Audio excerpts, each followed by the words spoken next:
ওই দেখো নির্ঘাত অনির্বাণ বাবাজির ফোন।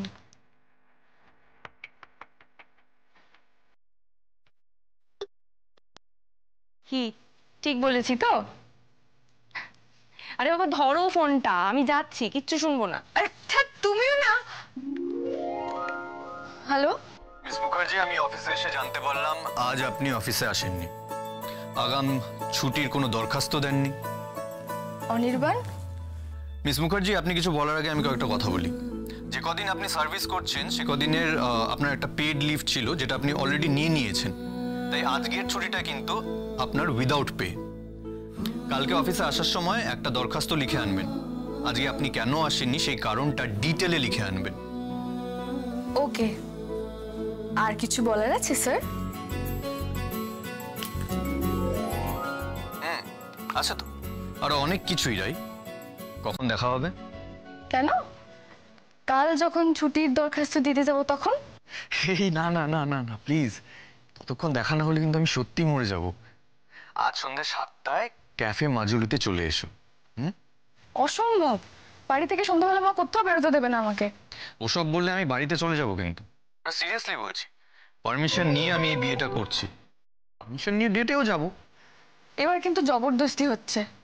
আপনি তো জবরদস্তি ছাড়া মানেন না, তাই অগত্যা ওই পথটাই বাঁচতে হলো। যে কি করবে তুমি আমি যদি জবরদস্তি করি? যা খুশি করে নাও, আমি কিচ্ছু করতে পারবো না, বেরোতে পারবো না আজকে, মোটেই না। হ্যালো, এই অনির্বাণ, ও যাবে না। না তুমি যেখানে বলছো সেখানেই যাবে, আমি দায়িত্ব নিয়ে ওকে পাঠাবো। বৌমনি।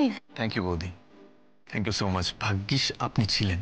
এই আপনি ঠাপনি না, আমাকে এ বাড়িতে সবাই বৌমনি ডাকে, আজকে থেকে তুমিও তাই ডাকবে। আচ্ছা ঠিক আছে। এই নাও নাও, এবার তোমরা প্রেমালাপ করো, আমি চললাম। বৌমনি। হ্যালো। হ্যাঁ শুনছি। স্রোত আর বৌমনি না থাকলে না আমাদের প্রেমটা অঙ্কুরেই কেচে যেত। আচ্ছা তাহলে দেখা হচ্ছে কিন্তু 7টায়। বৌমনি যখন কথা দিয়ে দিয়েছে তখন ননদিনীর আর উপায় কি, তার মান রক্ষা ছাড়া। চলে আসবে কিন্তু সময় মতো। আর শোনো, তোমার সাথে আজ আমার অনেক ঝগড়া আছে, সেই ঝগড়াগুলো বিয়ের আগেই আমি মিটিয়ে নিতে চাই। তাই কোমর বেঁধে এসো, ঝগড়াটা তো করতে হবে, তাই না? বুঝলে আমার রায় কিশোরী? কোথায় যাচ্ছি আমরা? ভাবছি তোমাকে নিয়ে দূরে কোথাও পালিয়ে যাই। কোথায় পালাবে? এই শহর থেকে দূরে কোথাও। চলো না রাই, সত্যি আমরা দূরে কোথাও চলে যাই, তোমার মতোই শান্ত কোনো জায়গায়। এই কোলাহল আর ভালো লাগছে না। আমারও ভালো লাগছে না, কিন্তু দুজনের ভালো না লাগার কারণটা বোধহয় আলাদা। আমি তো পরিস্থিতির থেকে কোথাও পালাতেও পারবো না, এমন ভাবে সব সিচুয়েশনে নিজেকে জড়িয়ে ফেলেছি যে পালালে নিজের কাছে নিজেই অপরাধী হয়ে যাব। কি হয়েছে রাই, একটু বলবে আমায়? মুখে ওরকম আষাঢ়ের মেঘ জমে আছে কেন? খুব স্বার্থপর লাগছে নিজেকে, নীলুর কাছে খুব অপরাধী লাগছে, ওর সামনাসামনি হতে ভয় করছে আমার। রাই, নীলুর সঙ্গে যা হয়েছে সেটা তোমার কারণে নয়, ওর সঙ্গে যেটা হয়েছে সেটা ওর নিজের দোষে, যতটুকু আমি জানি। তুমি যতটুকু জানো বা তুমি যা দেখেছো সেটাই সব নয় অনির্বাণ, সেটাই যথেষ্ট নয়। বিয়েটা আমি দিয়েছি নীলুর, কিন্তু ওটা যেরকম একটা ডিজাস্টার হয়ে যাবে আমি সত্যি বুঝতে পারিনি, বিশ্বাস করো। মাও ভয় পাচ্ছে, আমি বুঝতে পারছি। যদি সত্যি আমার কারণে সূর্যর ফ্যামিলি নীলুর উপর আরো রেগে যায় কি হবে তখন? সারা জীবন কি আমার মনটা বাড়িতেই কাটাবে নাকি? অনির্বাণ, আমরা কি তাড়াহুড়ো করে ফেলছি? আমারও খুব ভয় হচ্ছে জানো তো। সূর্যর ফ্যামিলি সত্যি যদি এই খবরটা পায় তাহলে ওরা আরো বেশি রেগে যাবে। এতদিন তো ওরা ডিভোর্সের নোটিশ পাঠায়নি, এবার হয়তো সেটা। এক মিনিট রাই, প্লিজ। কেন এতটা নেগেটিভ ভাবছো তুমি? সেসব কিচ্ছু হবে না। কি করে বুঝলে কিছু হবে না? একদিকে আমার এক বোনের সংসার ভেঙে যাচ্ছে, আর সেই সময় আমি আমি বিয়ে করতে চলেছি। আমি যে নিজের কাছে নিজেই ছোট হয়ে যাব অনির্বাণ। রাই, আমি সূর্যদের বাড়িতে গিয়ে সব জানিয়ে এসেছি। সবার উপস্থিতিতে আমাদের দুজনের বিয়ের সিদ্ধান্তটা ওদের সবাইকে বলে এসেছি।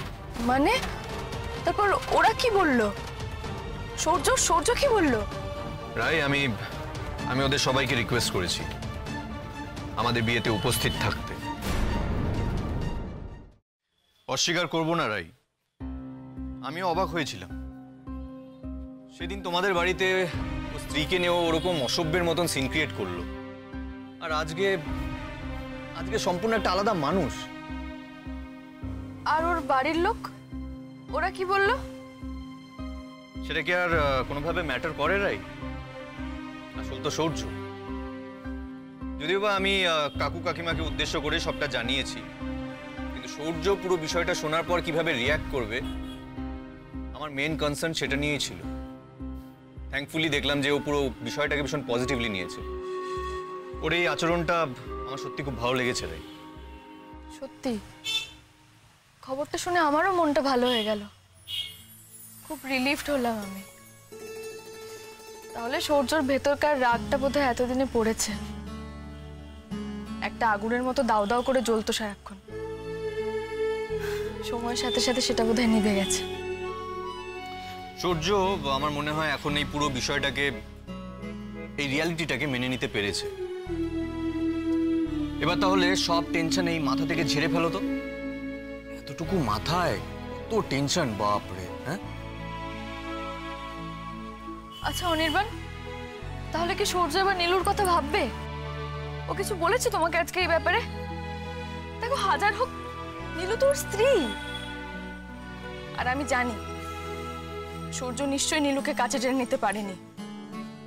নিশ্চয়ই ও কষ্ট দিয়েছে নীলুকে।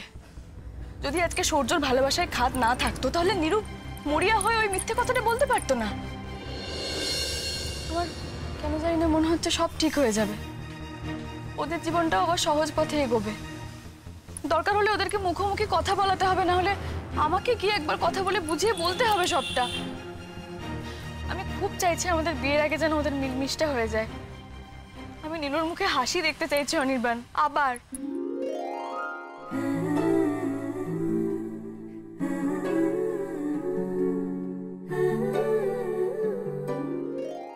গত 1 মাসে আমি তোমার অনেকগুলো রূপ দেখেছি অনির্বাণ। তুমি প্লিজ এই কথাটা অন্যভাবে নিও না। আমার মনে হচ্ছে তুমি খুব মুডি, খামখেয়ালি। ঘটনার সঙ্গে তাল মেলাতে না পেরে তুমি বারবার মত পরিবর্তন করতে থাকো, আর তারপর তুমি প্লিজ আমাকে ভুল বুঝো না। তোমার বারবার পরিবর্তনে আমি দিশেহারা হয়ে পড়েছি অনির্বাণ।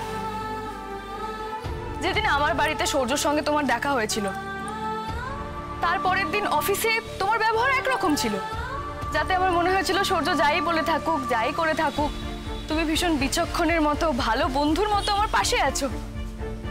কিন্তু ঠিক তারপরেই সূর্যর দাদা বৌদি যখন আমার নামে তোমার কাছে নালিশ করলো, তুমি... এক মিনিট রাই, জাস্ট আ সেকেন্ড। সূর্যের দাদা বৌদি আমার বাড়িতে এসেছে, এ কথা তোমাকে কে বললো? স্রোত? আমি জানি তোমাদের মধ্যে গোপনীয়তার চুক্তি হয়েছিল। ইনফ্যাক্ট আগেও ও কিছু বলেনি আমাকে, কালকে রাত্রে বলেছে অনেক কথা। অনির্বাণ, টিকলুদা, ডোরা বৌদি আমাকে আর সূর্যকে নিয়ে তোমাকে অনেক কথা বলেছে। আমরা খুব খুব ঘনিষ্ঠ ছিলাম, খুব ক্লোজ ছিলাম, আমরা নাকি কাপল লাইক ছিলাম, আমরা একসঙ্গে...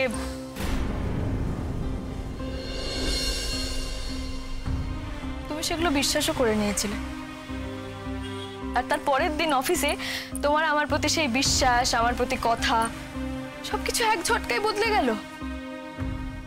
তুমি কত সহজে আমাকে অফিস ছেড়ে চলে যাওয়ার পারমিশন পর্যন্ত দিয়ে দিয়েছিলে, মনে আছে তোমার? আমি ভুল করেছি রাই, সত্যি বিশ্বাস করে আমি অনেক বড় ভুল করেছি। আসলে ওই কথাগুলো শোনার পর আমার কষ্ট হচ্ছিল রাই, আমার মাথা কাজ করছিল না, আমি আমার যুক্তিবোধ হারিয়ে ফেলেছিলাম। আমি সত্যি অনেক বড় ভুল করে ফেলেছি রাই। তাহলে এবার তুমিই বলো অনির্বাণ, তোমার কাছ থেকে যদি বারবার এরকম আমি বদলে যাওয়া ব্যবহার পাই, তাহলে আমি কি করে বুঝবো যে সেদিন তুমি আমাকেই প্রপোজ করতে গেছিলে? তুমি আংটিটা আমার জন্যই কিনেছিলে। রাই, আমাকে ক্ষমা করে দাও প্লিজ। আমি আর কখনো কোনোদিনও তোমাকে ভুল বুঝবো না। আমি আর কোনোদিনও তোমাকে কষ্ট দেবো না রাই।